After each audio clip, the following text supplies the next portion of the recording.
We bid projects, but you also establish working relationships. Right. And when you use a vendor and they do a fantastic job and you feel like the price is right, then you're going to go back. On the flip side, the vendors trying to cut corners or not giving you the best product to control their costs. So, again, the low bid doesn't always work. Yeah. So it's important to put out, it's public funds. You want to get the absolute most you can for the dollars. And if you got to spend more to get better, then you should do that responsibly.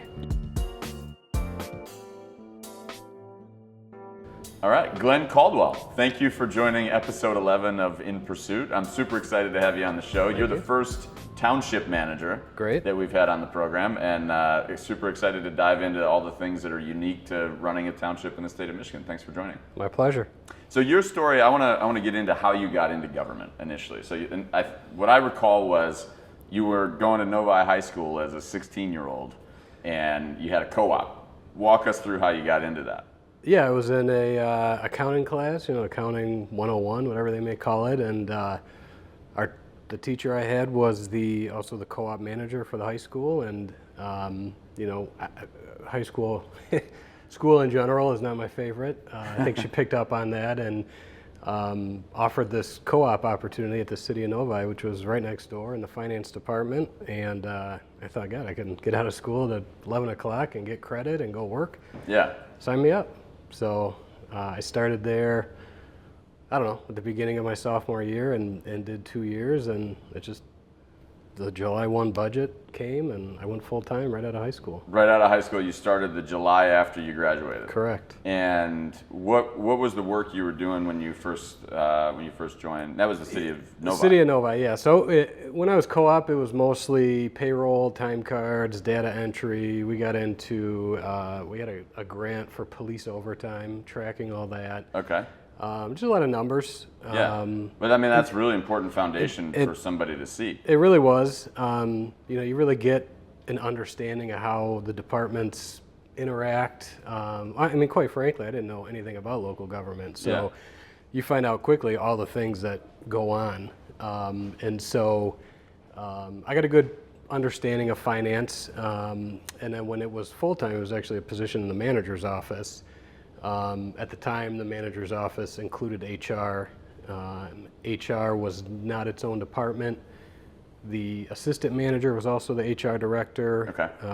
But he was mostly negotiations. And for collective bargaining contracts and things? Collective bargaining and discipline. But beyond that, there wasn't a lot of HR work done. So I just kind of migrated into that because that's where the work needed to be. So this was 2000 when budgets were big and positions were open all the time. New positions were brought on all the time. So you almost felt like they created a position to get me in full time. But interesting. There wasn't a ton of work, so you had to find work, and so I just kind of migrated into HR, and I loved it. That's surprisingly awesome. I'm really curious to hear about you talked about budgets being bigger and there being more positions. Talk to me about the arc of that over the last 25 years. Do you feel like there's fewer positions and budgets are I think tighter today? Well, I think it's starting to come back. Obviously in 2000, the nation was great. We were in a surplus, and so I felt like every year, 2000 up until the recession, we were adding 5-10 positions a year to the budget, and our employee headcount got up, 260 or something. So it was pretty high. And then obviously it all came crashing down. And with the financial crisis. With the financial crisis, a lot of layoffs, a lot of not backfilling. Which was especially tough in Michigan too. It was especially tough. It was especially tough when you work somewhere and that's essentially what you've done, your entire young adult life. And now you're involved in conversations of telling someone they no longer have a job, and they're as old as your dad, and brutal. But I'm still here, so that was difficult. That was a really difficult time, but a lot of lessons learned, a lot of experiences that you take with you. So, what are just for my knowledge, what are the major sources of a township's budget? Obviously, property taxes are the main driver of our budget. We have various departments generate income, obviously water and sewer with water and sewer rates. Our fire department is full ALS, so we generate a lot of income there. We have a lot of shared services. We provide dispatch for the city of Northville, lockup. Okay. We provide dispatch for police, fire, 911. EMS, 911. We have school resource officers in all the schools. Northville is unique. It's a Northville community, but there's a city within the township. Right. So there's two separate entities, but the township is 31,000, where the city is about 6,000 residents. Okay. Yeah. So we obviously have more resources. And again, a really strong relationship with the city. So any opportunity that we can combine efforts and become more efficient, we do it. Our Parks and Rec department is actually called the Shared Services. So they're generating income from the city. So the city Parks and Rec contracts you all to provide the Parks and Rec services? Essentially, yes. Yeah, in simplest terms, that's what it is. What's the added complexity there? Well, we are operating off an agreement that was put in place years ago, and so there's more unanswered questions and how to when you consider budget and shared revenues and expenses. And of course we're working on cleaning it up, but it's never as easy as you think it is. Got it. So basically, there's gray areas in the contract that aren't exactly clear about how certain situations should be handled. Yeah. And then you just gotta hash it out with the city. That's essentially what it is, right? We're hashing it out internally right now to come up with an agreement that's fair and makes sense, but it's got to address questions that we have. Where when you consider two communities are combining to provide Parks and Rec, and you have a 2 or 3 page document, it's fascinating to me. I mean, to me, that should be thick. Yeah. There's a lot involved. I'm sure there's a ton of edge cases. There is. But that said, our Parks and Rec department provides phenomenal services, and I mean, no one would know outside of Township Hall that so that's interesting. So you have an intergovernmental agreement between you and the city for Parks and Rec, between you and Northville Schools for the school resource officers. Correct. I'm assuming. Yep. Got it.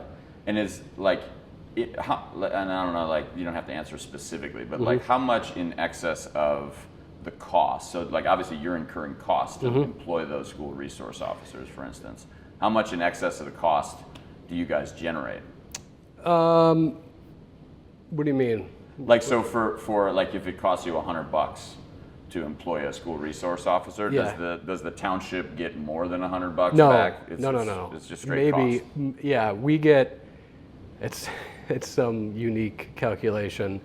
You take, I think it's about 9 months worth of salary for the school year. Yeah. And then I believe the school pays some fraction of that. Okay. So I would guess we're getting 60. Oh, maybe. okay. So interesting. Yeah.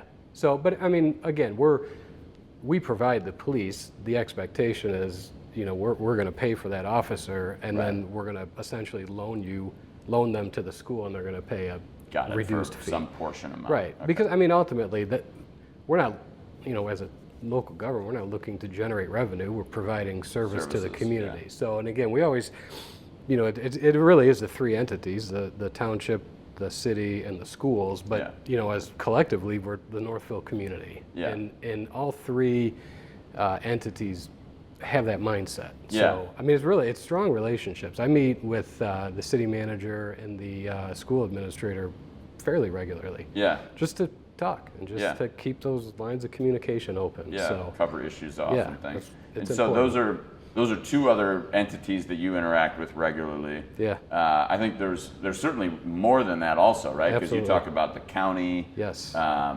And I think one thing that maybe a lot of residents might not appreciate is just the complexity of how some of these things come together. I mean, you talk about subdivision roads and all the roads are owned by, in the state of Michigan at least, if you're a township, correct me if I'm wrong, the counties control the roads. They own the roads. Well, I can certainly tell you within Northville Township, the county owns all the roads, and that includes subdivision roads, except those that are private, but there's very few of those.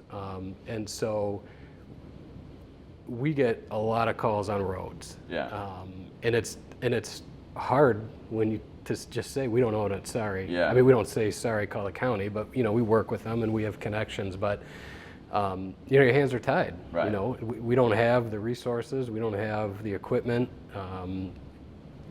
in order to take that on, the investment capital for it's millions and millions of dollars, and so that's just not feasible at this point. But nor do we get any state revenue for the roads either. A township isn't getting that. That goes to the county. So so we essentially have to lobby the county when we have projects, and then the county's got 43 communities to deal with. So I don't envy their position. It's hard to prioritize all that. For sure. 43 communities and a ton of roads, and now it's like they all got. Listen, there's snow, there's ice, there's salt, It's constant, and it's really hard to explain to a resident that pothole in front of your house. I know it's a big deal to you, but at the grand scheme of things, it gets prioritized. Yeah. So, but again, relationships. Our DPW director has a lot of good, strong relationships with the county. So instead of calling the 800 number, he can call someone, and it's not like then a crew's out the next day, but you can bump it up that list a little bit quicker. Sure, right. So it helps. Yeah, and you can make the case for it, if this is a busy road, things like that. Yeah, absolutely. I mean, a subdivision street isn't going to get the same attention as a 6-mile road would. For sure. So, So talk to me a little bit about your public works department, because there are, if you think about like their water and sewer, I would imagine is like a big part of their focus. Yeah, like what are the major initiatives that they're focused on? It's water and sewer, providing clean drinking water, keeping our infrastructure up to date, and we have, knock on wood, very few main breaks, if any. General maintenance. If there's something on the road, if a tree falls across, they're going to go out and clean that up. Right. But I mean, we have rebranded them, if you will, to Public Works. People understand Public Works, but they had always been a water and sewer department. Oh, okay. So that's their key focus, is water and sewer. Got it. Yeah. Yeah, and so talk to me a little bit about that, because I think you guys, you have a supplier of water, which is the Great Lakes Water Authority. Correct. Yep. Yeah. So we get our water from GLWA, and so into our system, we just built a second water tower in the township. Again, our DPW department is very proactive in making things better. The second water tower was to, you fill your tower at 2 a.m. when water's cheap, and then you dump it out when peak usage comes out, and you can help manage our water rates. So, in fact, which I think is such a cool point, by the way, that I know you mentioned that in a prior conversation, and I didn't really appreciate that you all were doing that. Basically, it's like electricity. Like, we're all used to electricity prices being higher at peak times. Right. But the water tower allows you to kind of moderate. And it's that mindset that instead of just the GLWA raise the rates, so we got to bump everyone's rates, but instead it's like, so what can we do to help offset that? And so, water tower's not cheap, $4 million to build one, but then it pays for itself in a matter of years, 4 or 5 years. Yeah. 4 to 5 years it pays back. Just the savings. So you spend money to make money. I mean, that's what it is. And I know that's kind of a unique concept in government, but it's effective. So. Are there any other, like in just off the top of your head, are there any other things like that in local government where like your input expense is variable, and you guys have the concept of something like a water tower? God, I don't know. I guess just generally the idea, you want to be as effective as you can with your money. I mean, it's limited resources. We don't have a revenue stream where we can put all our focus in X and then our revenues go up. So you want to be as effective and efficient as possible, so that the services you're providing are as good as they can be. And so to nickel and dime things to save a couple $100 or a couple $1,000 really doesn't make sense if like anything, you get what you pay for. So we're responsible with purchasing, no question about it, but we're also we're not just dead set on taking low bid Right. When those come through. We're going to take the best product that someone's going to offer us. Yeah. So. Yeah, and let's talk about that, because I think this is, I think it's a common thought that, like, you know, all public purchases need to be put out for bid. But if I recall correctly, that used to be the case for townships, and then there was some state law revisions in the 90s, was it? Yeah, and again, I might not have all the facts right, but I believe in the early 90s, the state put out law that any project or any spending, if you will, that was beyond $20,000 had to be bid publicly. For townships? For local government. Oh, okay. And so, you know, all the local municipalities change their policies and start bidding out all these projects, and everything's bid out. And then just a few years later, like 2 or 3 years later, they rescinded that. Yeah. But they didn't have the same fanfare as when they initiated. So a lot of communities were just set in their ways in that sense. So, but there's that I'm aware of, there's no state law that says you have to bid for anything. Yeah.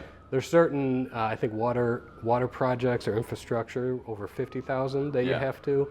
But you know, and that's not to say we don't bid anything. We bid projects, but you also establish working relationships. Right. And when you use a vendor and they do a fantastic job and you feel like the price is right, then you're going to go back. Well, especially on an infrastructure project too, where like a bid can come in low. Yeah.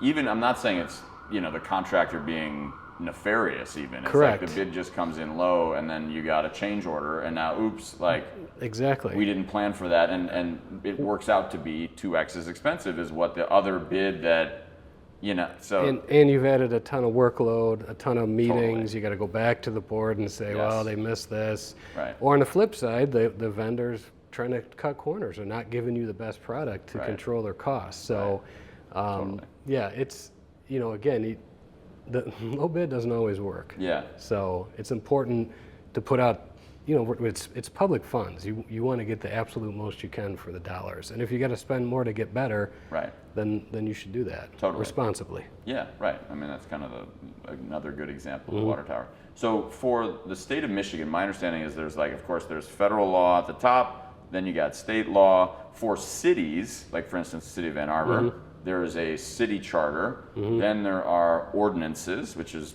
laws passed, right? And then there's resolutions, which are kind of like council preferences, and then there's policy and that's kind of like the, you know, the stack of how, you know, rulemaking goes. Yeah. For a charter township in Michigan, you still got federal, you got state law. There's, is it true that there's like a Michigan charter for townships, but each township doesn't have its own charter? They have their own ordinances. Is that right? Well, yeah. I mean, a township can have its own charter if they choose to. Northville Township, as the charter township of Northville, we are under that state charter, that established charter. Got it. So any kind of variations that we make is through ordinance. Got it. You know, the ordinances are local laws, if you will. Right. And most of that's in development, land use. We have a lot of police ordinances. So. Got it. And then there's policy documents that you all make below that to like execute, you know, what needs to be done. Yes. Yeah. Yep. You talk about police, and I know one of the major initiatives that you all have worked on is the ESC. Talk to us about how that, for those that don't know, like what is it, how did that project come together? Yeah, so Essential Services Complex, which is it's our new police headquarters, it's our second fire station, and our DPW headquarters. So the former police headquarters was really an inefficient building. It was the former township hall that was converted to the police station. We had added on an entire wing at some point in the early 2000s, I believe. But operationally, it was just really inefficient. Lockup was on the other side of the building from dispatch. It created a lot of issues. And quite frankly, when you walk into it, it was like old. Yeah, it was time. So our board put together a committee to review the building and see if the building itself was something to renovate or if we were going to dump more money into it. But it quickly became obvious that it's, you know, the footprint alone, short of, I mean, you're essentially going to wipe out the entire building and leave 4 walls up and then rebuild it. Right. So those more or less new construction, maybe even more of a headache than new construction. Correct. Yeah, it would have been probably a lot more work, and the cost probably would have been pretty comparable. Yeah. So we had our Legacy Park, we call it, which is the former Northville State Psychiatric Hospital, which Township acquired, I think, in the early 2010s. So it's essentially 350 acres of parkland. Yeah. So we took about 16 acres right on 7 Mile and decided that this is where we're going to build our new headquarters. Yeah. So we'd also, we had one fire station for years. We had talked about a second fire station for years. It hadn't really developed, and this was an opportunity. If we're gonna do it, let's do it. Right. But now's the time to do it. So, and really, it's the board that we have in place now is really aggressive in getting things done. And I mean, you can drive around the township just from the last 6 or 7 years and all the work that they've done to get things provided for the citizens. It's fascinating to me. So where did I think, was it like a $45 million project thereabouts? Yeah. Where did that, how did you plan for that? Was it capital money that you raised? Like how'd the project come together? It was, well, first we didn't raise any taxes to do it. So we had a lot of capital money because it's police, fire, DPW. We have 3 sources of capital there. We still had some ARPA money that we put into it. General fund money, we'd kind of used a lot of our rainy day fund, if you will. But you also, as you start building towards it, now you start saving money to put into it. And we did go out to bond for, I think, 15 million of it. Okay. But even that, we're AAA accredited, so our bond rates were phenomenal. Reasonable. Yeah. I'm not familiar. You mentioned that like police and fire have their capital budgets. Is that what you said? Yeah. I'm not familiar. How does that work? So currently, our police and fire are a shared fund within our budget. I think in the operating budget. In the operating budget, yeah, they're out of the same fund. We're looking to split that up just for really transparency and to give each department their own, if you will, so they can manage their own funds. But like any of our departments, you have your revenue in, and you pay for your operating, and you then establish a capital fund for future projects. And how does the capital fund get funded? Well, it's through the same sources. You're let's say you get $10,000 and your operating costs are $8,000, so you have $2,000 into your capital. Got it.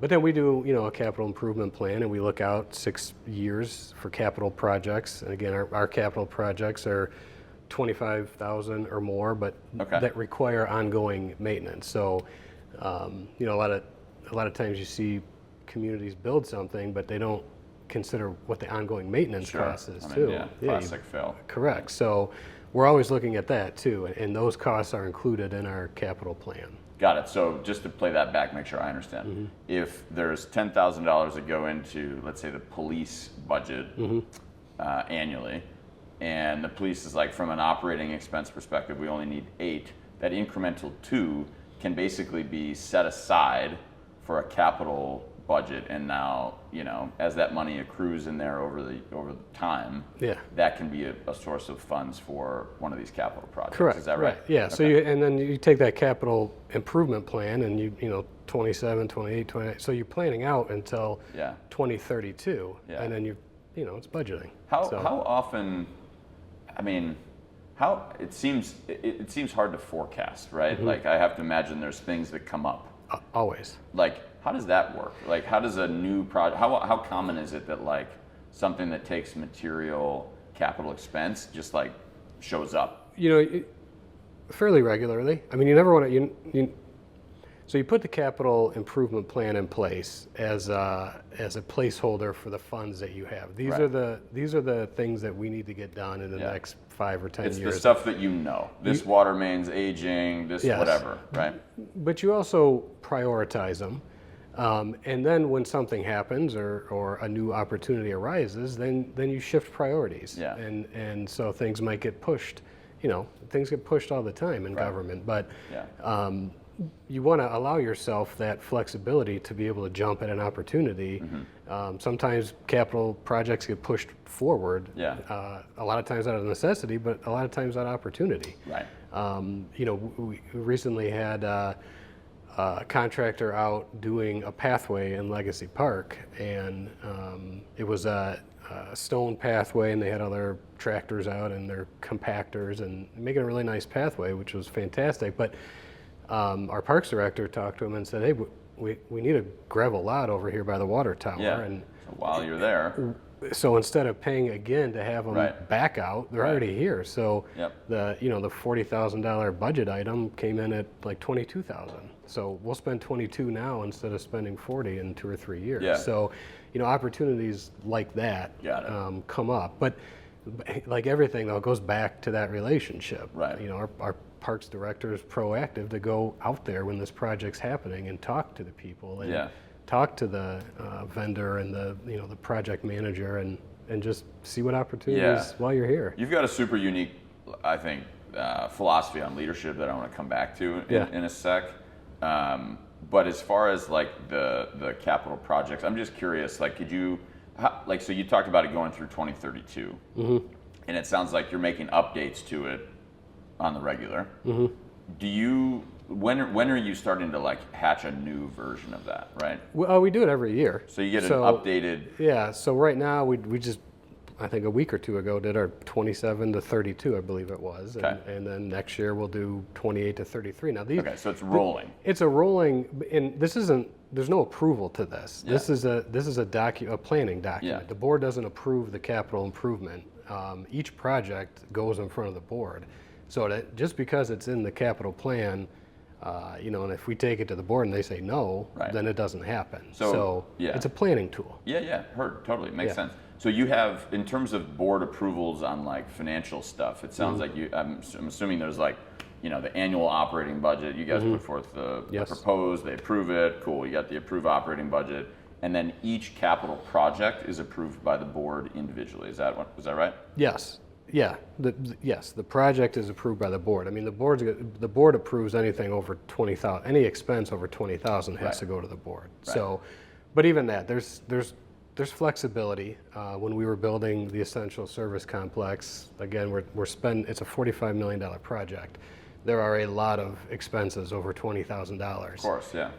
But our board meets once a month. So it's entirely inefficient to take all of those Individual chunks. to the board once a month while you got your people there waiting. Well, Right. it's not approved yet, so you got to wait 3 more weeks. Yeah. So our board, again, also understanding efficiencies, put a accommodation to our procurement where for this project, the manager has the authority to approve purchases for this project over 20,000, so that Cool. we don't have our trades and our contractors sitting Waiting around and end up charging you more money. Well, charging you more money and then getting sidetracked on another project. Totally. And then hitting more speed bumps. Delays, and, whatever. So Yeah.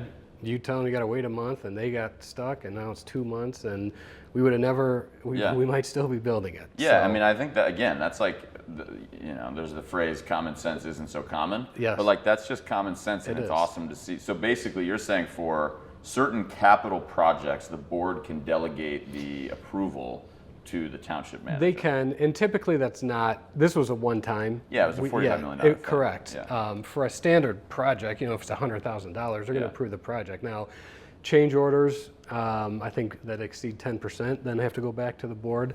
Okay. But, our directors have a lot of authority and wiggle room, and so, it's all about trying to be efficient and effective with your money. Yeah, which brings me back to the values. I remember you guys have those written on the wall. Yep.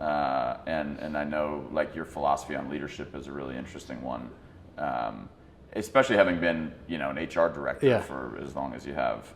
What is your, how would you describe your philosophy on leadership of the team and accountability? It's, you hire good people to do a job. Yeah. And so it doesn't make any sense then to tell them how to do their job or tell them what to do. It's really, for me, it's hands off. you have expectations. These are the things we want to get accomplished. So accomplish them. I'm not going to tell you how to do it because I don't know.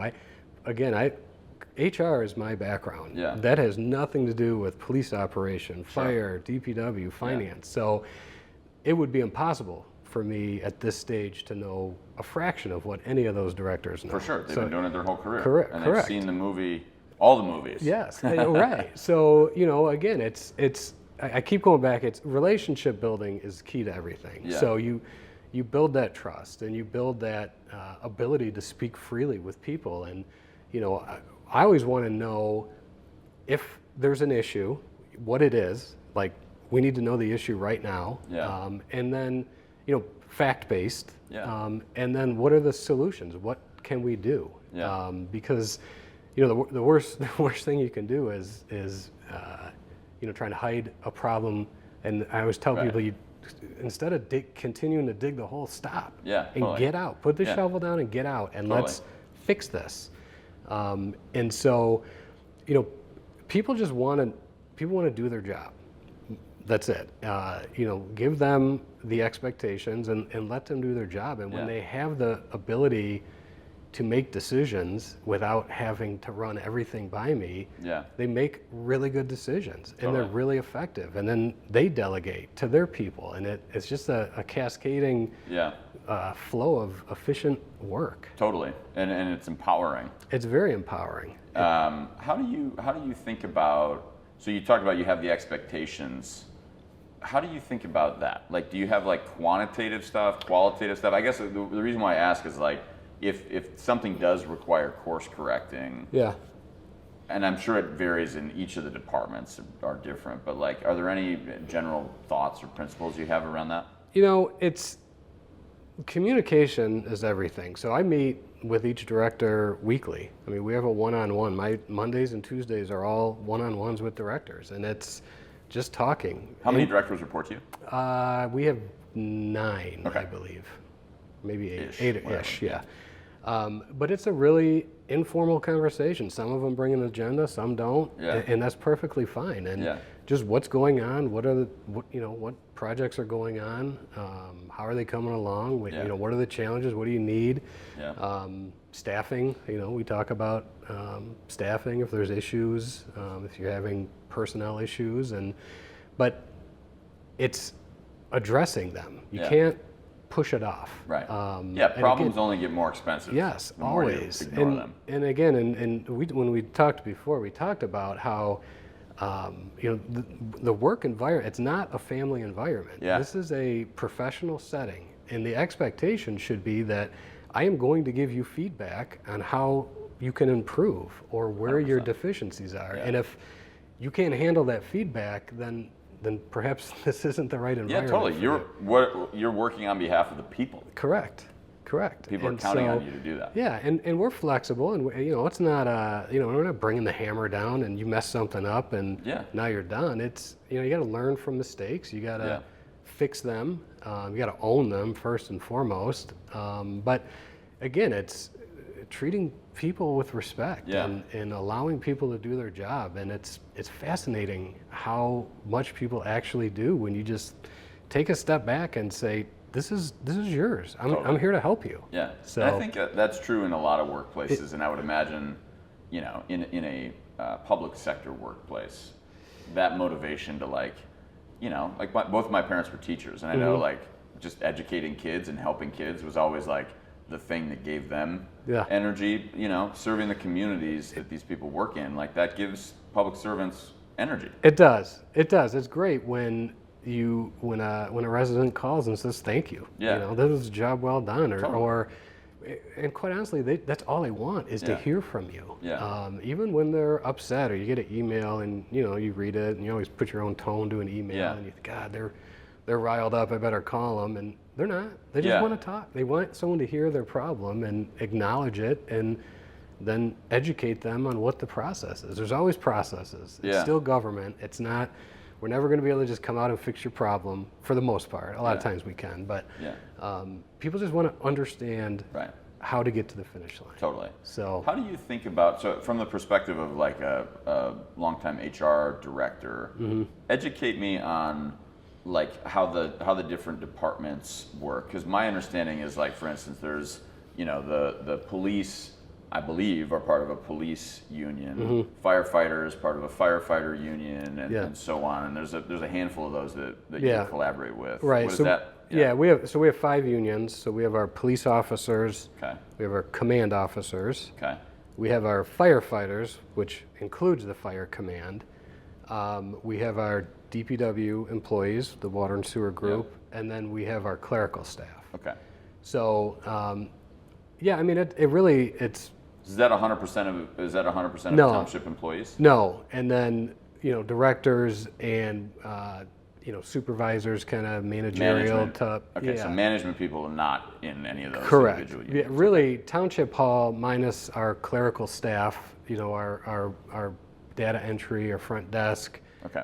They're union, but most of the, you know, professional staff, I guess you would say, is non-union. So, but again, back to relationships. You form that relationship with the union, and you're transparent about what you're doing. And, you know, at negotiations, when we did them, it's the HR director and the finance director, and it's essentially, here's the book. I mean, this is all public information. Right. Here's our budget.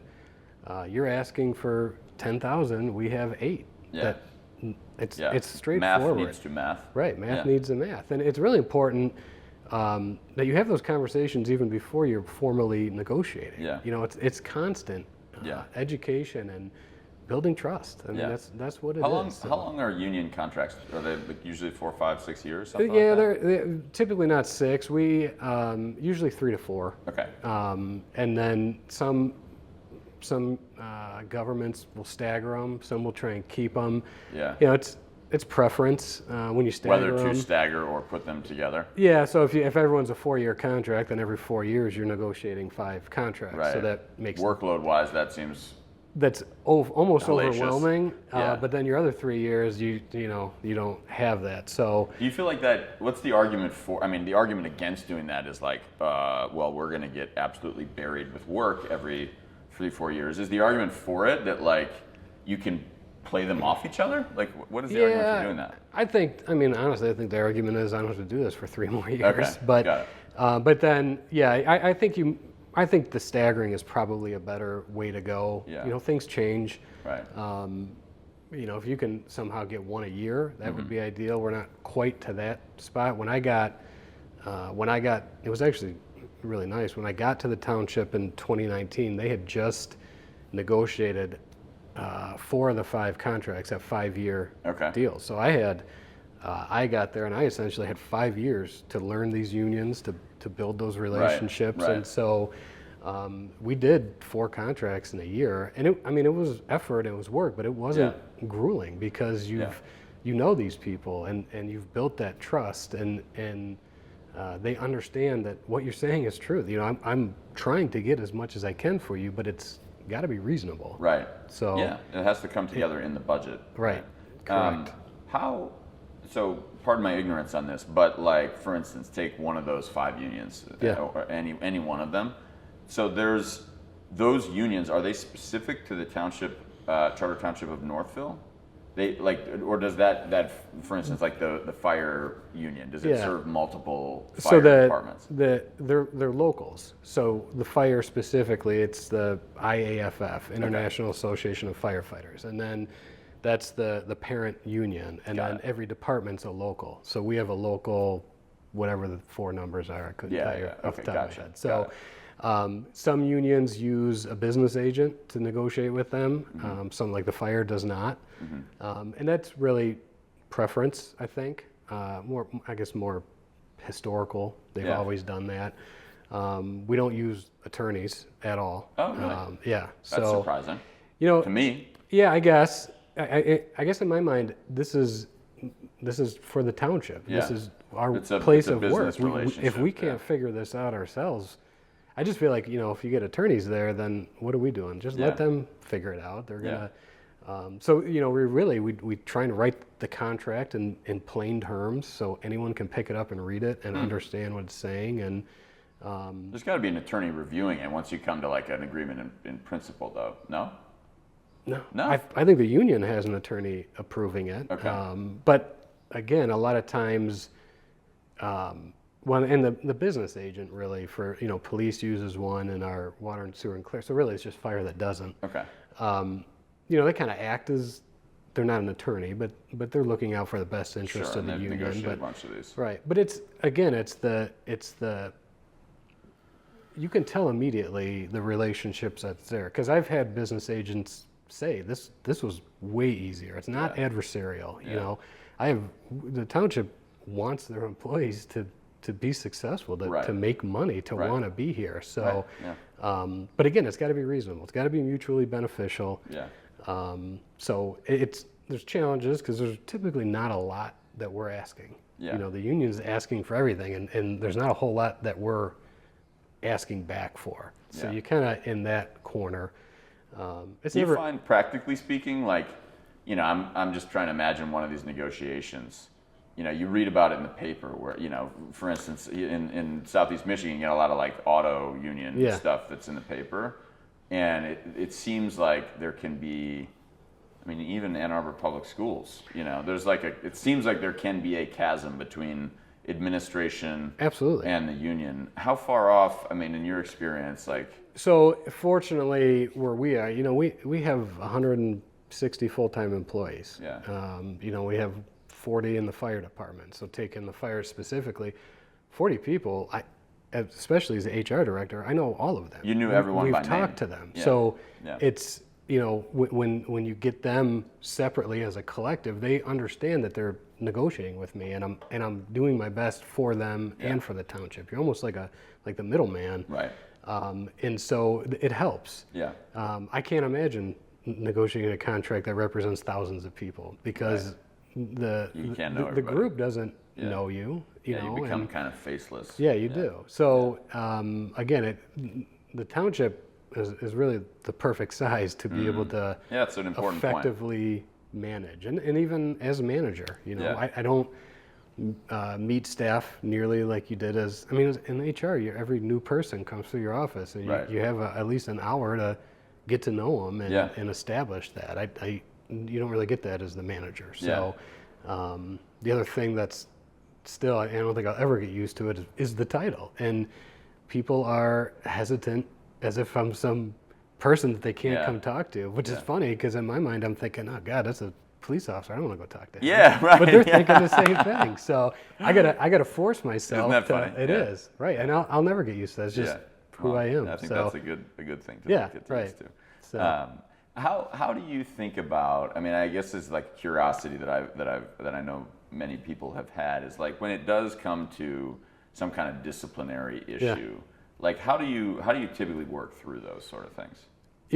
I always want them to be as quick and direct as possible. Yeah. No one wants to be there. Yeah. The employee certainly doesn't want, and I don't want to. It's not a fun conversation to have. So most times it's not breaking news to the employee. It's they understand something's wrong if it something's wrong. And so again, you go back to the professional setting, and I would always try and say, look, there are expectations here. Expectation was this. Yep. This is where you are. This. Yep. And we will always do counseling first. Yeah. A lot of times it's informal, and if it doesn't help move the needle, then we'll do formal counseling. And a lot of times that will fix it. How does that show up? Is that like training or what is it? No, it's a meeting. Okay. It's a meeting. And informal is, hey, come on in for a minute, let's talk. You gotta pick up the pace on this. Yeah. These are your numbers, we need you here, whatever it may be. Sure. Formal counseling will have a document that says this is the expectation, this is where you're at, this is where we need you, here's a plan, but it's signed. Yeah. Okay. And then, a lot of times that will do it. When you put something in writing, the beauty of the counseling though is that doesn't go into the employee file. Everyone's terrified of write-ups as if it's going to ruin their career, but the discipline is to correct an action. So when the action isn't what it needs to be, you sit down and correct it. And so if the employee corrects that action, then we move on and there's no issue. If they don't, then you get into progressive, and then you have written, and then that's usually when HR comes in. If that doesn't work, depending on the severity of it, you suspend. Yeah. And we've done it, and we've been consistent in how we do that. Now, we've done suspensions, we've done terminations, but it's difficult. But worse than that is allowing employees who aren't performing to continue to underperform. Yeah, again, that hurts everyone else. It hurts the community. It is the most crippling thing to a culture, because you have people who are doing a phenomenal job, and they look over and they see their counterpart not doing a phenomenal job, and they start thinking, well, why am I busting my tail if they can get away with doing nothing? Yeah, so for sure. It's difficult, but you almost feel a sense of relief amongst everyone else when that employee has been handled, disciplined, or terminated, whatever it may be. So it's not fun, but there's never typically a time where employees are like, oh my God, I can't believe they fired so-and-so. Usually it's like, finally, I'm glad they took care of it. Yeah. And one thing I'm curious your take on, so like when there's a leadership transition, right? So like you now are, the township manager, and you came over from Novi. Well, I know you were assistant for a minute there, but like how common in your experience and just like other township managers that you've spoken with, like is there usually, does that come with some staff turnover as well? Because you're building your team, right? Yeah, I guess unique in my position. When I came to the township in 2019, the township was experiencing that. There was turnover. The township manager that hired me, I only worked with him for about 6 weeks, and he retired, and that's when my predecessor was appointed manager, which was the plan. And that's really when we had a focus on policy, on professionalism, on establishing Northville Township as a professional organization with expectations, with accountability. And so at that point, there was a lot of turnover. And then as the HR director, trial by fire, I was part of a lot of that. Figure it out. When you say a lot of turnover, how much are we talking? Percentage-wise-ish? Oh, God, percentage, I don't know, 10, 15%. But I mean, there were a handful of terminations. There were a handful of people who were ready to retire that did, which is nice. But more than that, it gives you the opportunity now to hire the staff that you want. And it's, you're hiring attitude, you're hiring initiative. I was said too, the resume gets you the interview, but once you're sitting down in an interview, I'm really not. You're clearly qualified. So let's talk about you and how you fit into this culture. And hiring is so vitally important to the strength of an organization. One thing, and you do a great job talking about that and managing that. One thing I'm curious about your perspective on is the incentives of government. Like there's Charlie Munger's was Warren Buffett's right hand, right? And he has this famous quote, "Show me the incentive, I'll show you the outcome." And famously, one of the things that you hear about is like in the private sector, there's a profit motive, right? And so there's these forces around revenue and costs and things that are there in the private sector that may not be there as much in the public sector. In the public sector, you hear things like, people are trying to avoid risk. That's a big thing in the public sector. Lawsuits. Getting stories in the media. Those are not a great look. But in your view, like, what are the incentives that cause a public sector team like yours in the township of Northville to take actions? Like what's the driving force there? I think, well, first and foremost, it's the environment and the culture. We are not, like you said, we're not profit driven. Every department, there's no employer that's Northville Township Police Department or Northville Township DPW is not an employer. We're all Northville Township.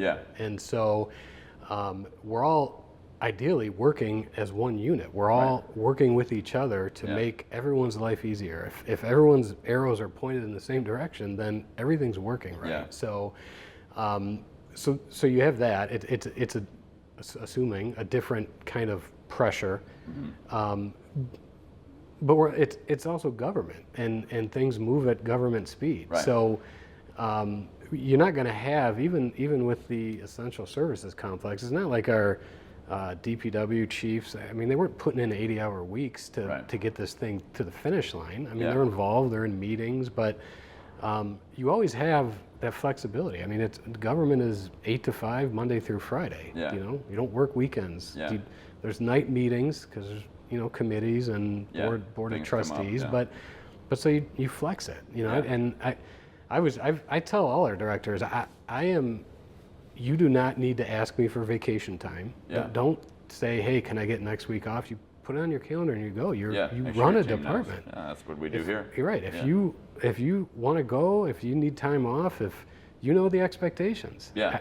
There's no, there's deadlines, but there's no tomorrow deadline. Yeah. So, again, that's allowing people to do their thing. Yeah. And it's really important. And I think in a government setting, you can do that a lot easier than in private. Yeah.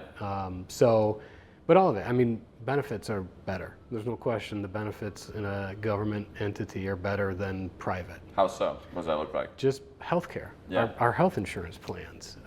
We have pension. We have retiree healthcare. I mean, you can't. I mean, I can put a value on it, but that's the challenge. We want to hire an engineer, and we can post for say 115. Well, a private firm is going to hire him for 160. Yeah. And that's what people see. But when you look at that whole number, right. When you add in how much better your health care is going to be, how much less you're going to pay out of pocket, how flexible your schedule is, how much time you get at the start. Yeah. Just the pension. The pension, retiree health care, which is unheard of anymore. So it's those things. It's really hard to quantify those in a job posting to get people to look beyond the salary. Mm-hmm. So it's really work-life balance. Yeah. I mean, we push that all the time. Don't miss out on something at home. Yeah. Because you feel like you need to be here doing a task that isn't urgent. Yeah. There's not a lot of urgent tasks. So, but again, you allow people to be adults and live their life, and then you've earned that commitment. Expectations. Right. And now they're going to give you everything they got when they're there. Yeah. So it's a simple concept. It just seems like people can't quite grasp that. Yeah. It's tough to quantify, I guess.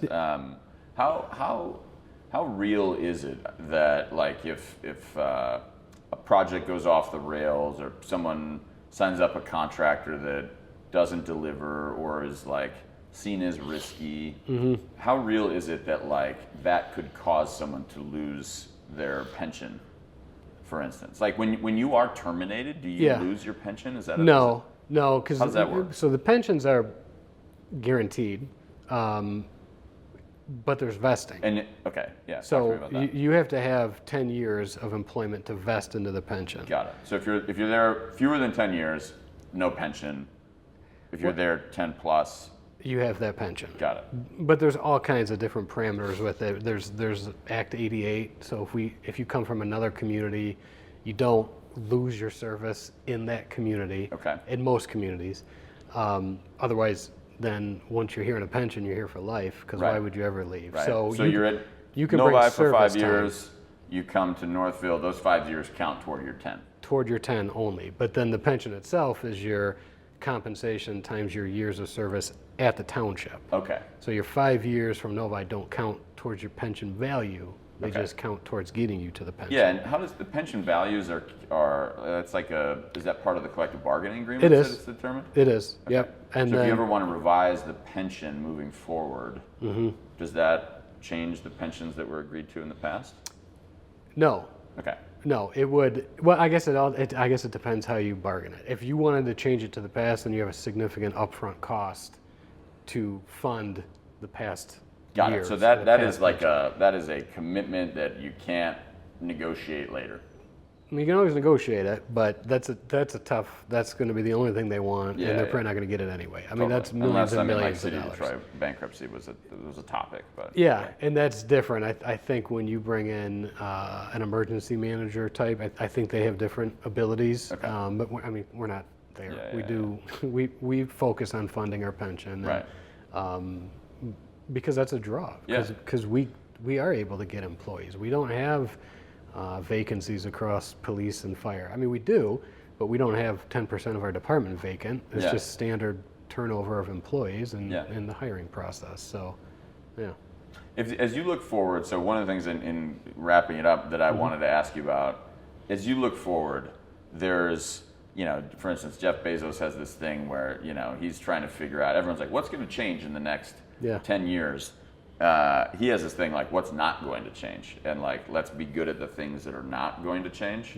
I'm curious your view on both sides of that coin, like when it relates to government and the advancement of technology and things like AI, like are there particular areas of your organization that you think AI could be uniquely helpful? And then also on the other side of it, like what do you think is going to stay the same?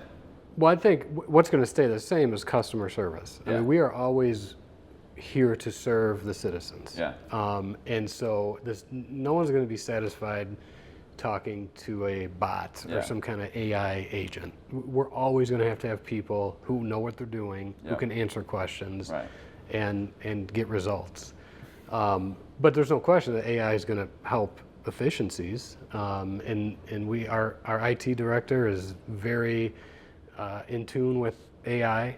We have an innovation committee that he's running, and we have representation, I think, from all of our departments. And really, it's we're establishing a governance policy, we're establishing a usage policy, and trying to have some guardrails on the use of AI. But there are so many mundane tasks. There's so much data entry, generally just questions of, you have all this data spread out everywhere. If we can get that together in some kind of bot or some kind of AI platform, pull it together. It just is for efficiency. Helps with decision making too. It absolutely does. And there's no intention whatsoever. I know the great fear is AI is going to take my job. It's loss. not. People are going to lose their job if they don't want to accept that AI is here. If they're not going to learn it, not necessarily learn it, but embrace it and understand that the tasks I'm doing are not, I can be doing something more. So totally, it kind of comes back to your point about expectations. Yes. It is a tool. It is. Just like electricity is a tool. Absolutely, right. And it's a phenomenal tool. I mean, and I can't imagine not having it now that you have it. I mean, it makes just composing some emails, just here are my thoughts. Put this in something that I can start with. Rarely do you sit with a blank screen anymore thinking, how do I say this? It gets your mind going. So it's really helpful in that sense. So, and there are legit challenges to work through with respect to data ownership and how not to leak it and where's the data going and all that. And that's what all of our governance is going to, and having an internal AI, platform, if you will. So, but that's awesome to hear. I mean, it is. There's some really cool companies that are doing exactly what you said, pulling the financial information in, pulling in customer information, pulling in, from the CRM, and then you got like customer feedback coming in, and all those same things apply to a township. And it's unique too because we have a lot of township information of residents. We can't risk that. So before we do anything, we got to control everything internally. So nothing does, get leaked or whatever it may be. Yeah, that's super exciting. This has been an awesome conversation. Thanks so much for joining. I know I learned a ton, and thank you for the work that you do every day. My pleasure.